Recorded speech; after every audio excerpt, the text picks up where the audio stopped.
Salut chers abonnés de la chaîne Investi au Bénin.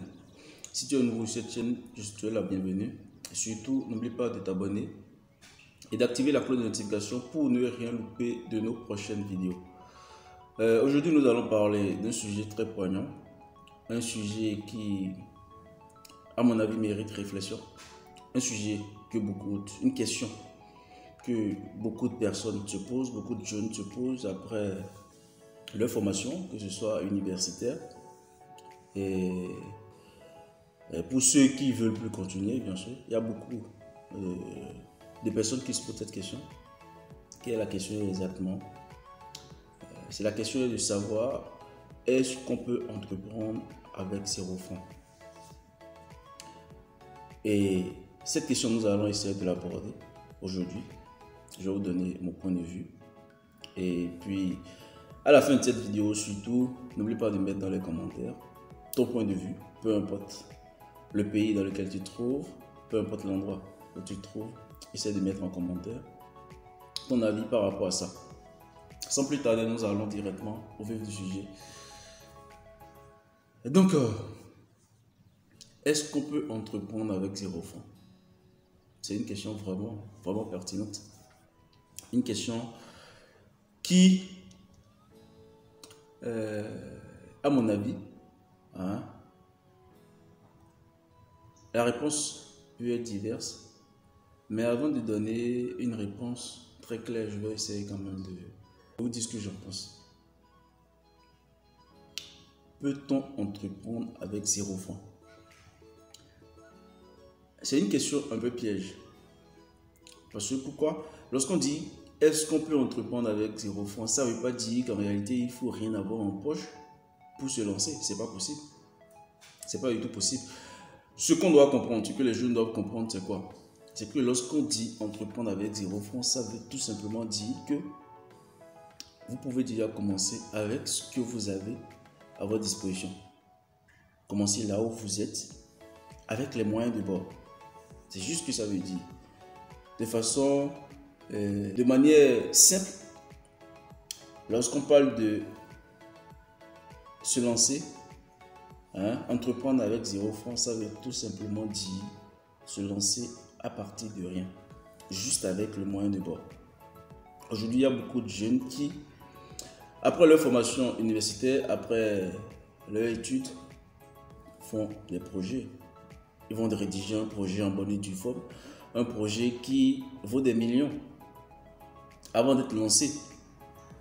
Mais la question à se poser, c'est quoi? Un jeune qui fraîchement vient de finir peut-être l'université et qui fait un projet qui vaut des millions, eh bien, aucune banque ne va financer ce projet. C'est pas évident. Parce qu'en réalité, il faut comprendre déjà que les banques ne financent pas des entreprises qui sont naissantes. Une banque ne finance pas des entreprises naissantes. Et lorsqu'on parle déjà de projets, généralement, il faut dire que ceux qui font des projets, ceux qui font des business plans, c'est des gens qui sont déjà en affaires. Le business plan n'est pas réservé à des gens qui veulent se lancer en entreprise, c'est pas possible. Le business plan, en réalité, est réservé pour des gens qui sont déjà en affaires.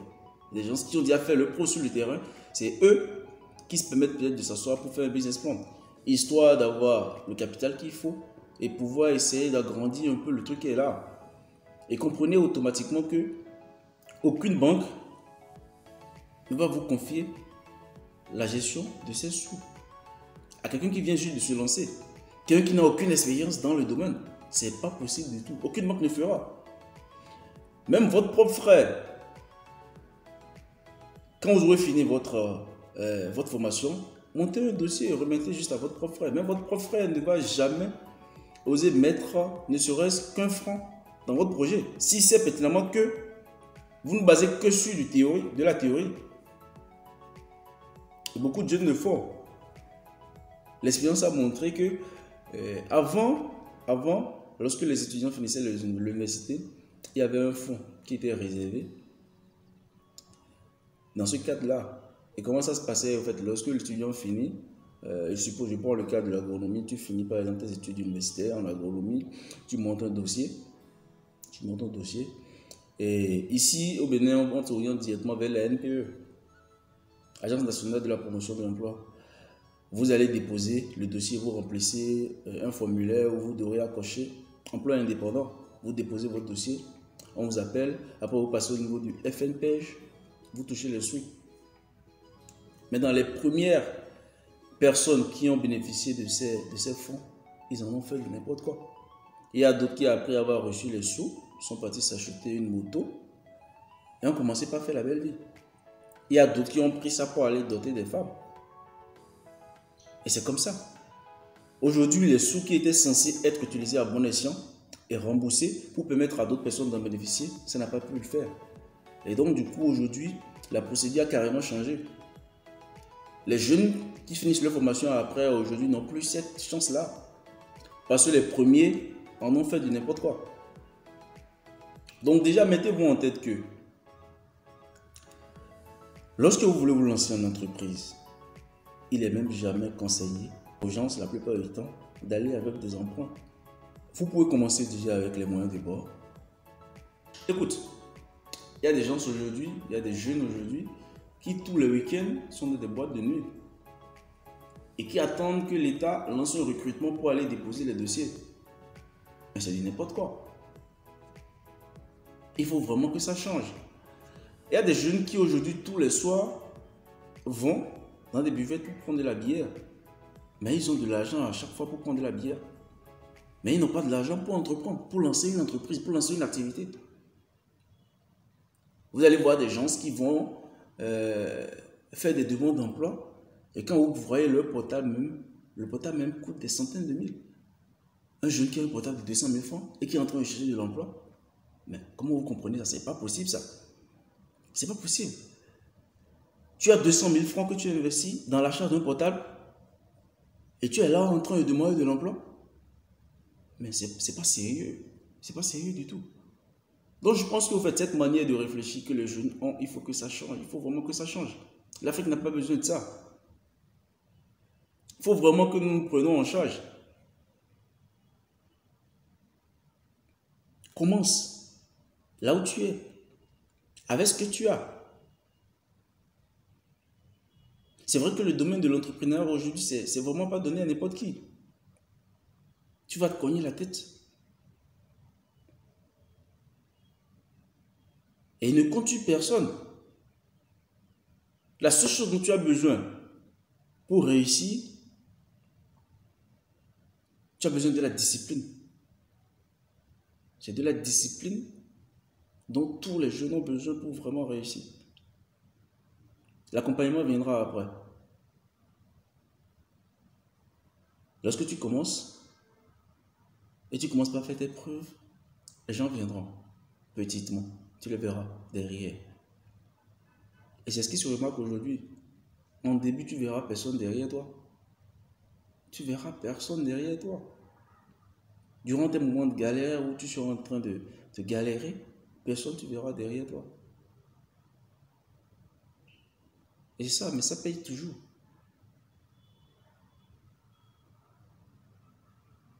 Il y a une chose que les jeunes font. Quand vous avez des projets, on a des projets, vous vous rapprochez des gens, vous leur dites exactement et votre besoin pour lancer le projet. Mais il est prouvé que à 90%, les gens s'en foutent complètement de ton projet. Les 10% qui restent, ils prient pour que le projet échoue. Donc je me répète, je dis, pour les gens qui ont des projets et qui pensent que les gens sont là, ils pensent qu'ils peuvent se rapprocher des gens, des personnes de la famille, des membres de la famille pour avoir un coup de main, mais ils se trompent. Je dis à 90%, les gens n'ont rien à foutre de ton projet. Et même les 10% restants, ceux-là prient même pour que ton projet n'aboutisse pas. Donc ne compte sur personne. Personne ne viendra t'aider. Ils te verront te casser la tête. Au contraire, ils te mettront même des bâtons dans les roues pour que tu échoues, justement. Personne ne viendra t'aider. Il faut que ça là soit vraiment ancré dans ta tête. Il faut que tu saches que c'est une aventure que tu auras à vivre seul. Et c'est avec de la discipline et un plan d'action bien établi que tu pourras quand même t'en sortir. Beaucoup de jeunes, quand ils se lancent, ils abandonnent. Mais c'est normal. Lorsque tu vois ton frère en train de réussir, quelqu'un qui a mis des années de formation, quelqu'un qui a mis des années à se former dans un domaine précis, réussir, et que toi, jeune qui n'as même pas une année d'expérience dans le domaine, qui n'a même pas suivi une formation au préalable, tu te lances dans un domaine, c'est clair que tu vas te casser la tête et tomber, ça c'est clair. Et c'est ce que beaucoup de jeunes entreprises font. C'est ce que beaucoup de jeunes font en Afrique aujourd'hui. On voit une personne réussir dans un domaine donné, on n'a même pas reçu une formation dans le domaine et on veut se lancer. Parce que la personne se fait de l'argent, toi-même tu veux faire comme lui. En oubliant que cette personne qui est en train de réussir aujourd'hui a des années d'expérience, a reçu des formations durant des années. Évitons ces genres de copiage-là. Lorsque vous voulez vous lancer dans un domaine, prenez le temps. Prenez le temps de vous former correctement comme cela se doit. Et lorsque je parle de formation, il n'y a pas de formation qui soit chère. Payez ce qu'il faut. Suivez la formation qu'il faut. Il n'y a pas de raccourci. Il y a d'autres personnes qui lui diront la formation coûte très cher, comment on va faire, on ne peut pas le faire. Et puis du coup, il n'y a pas de souci. Vous avez la possibilité de vous lancer en prenant juste les informations de part et d'autre. Des gens se l'ont fait. Tu prends peut-être au début, tu as vu quelqu'un prospérer dans le levail des poulets de chair. Et toi-même, tu as voulu te lancer avec le levail des poulets de chair. Et puis du coup, pour la première expérience, tu vas prendre 200 sujets. Et sur les 200 sujets, au finish, tu te retrouves avec 50 sujets. Et tu cries. L'autre qui réussit, tu t'es demandé quelle est la formation qu'il a reçue. Pendant combien de temps il a pris le temps de maîtriser ce qu'il est en train de faire. Et c'est ça le problème aujourd'hui. On n'est pas prêt à payer le prix.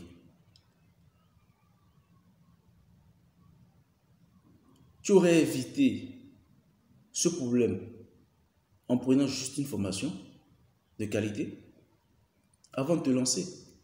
Et tu aurais évité ces cas que tu es en train de vivre là. Ce qui est intéressant dans ça, c'est quoi? C'est que d'autres personnes ont déjà pris par là. Et ils savent quelles sont les dispositions qu'il faut mettre en place pour les éviter. Mais comme toi, tu ne veux pas passer par là et que tu ne veux pas sortir de l'argent de ta poche, tu es en train de faire de la pépère. Ça a un prix. C'est vrai que lorsque ça tombe, tu ne paies pas.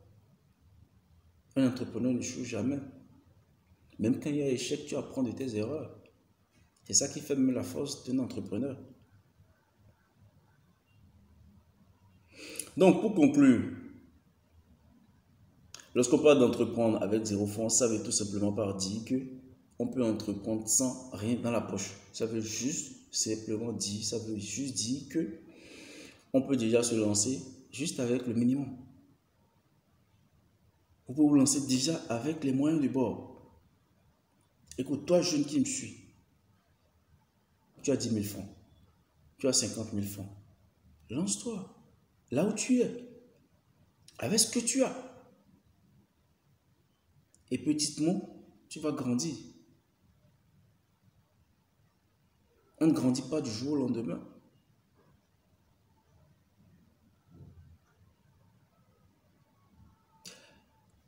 Et donc, voilà mon message ce matin pour toute la jeunesse.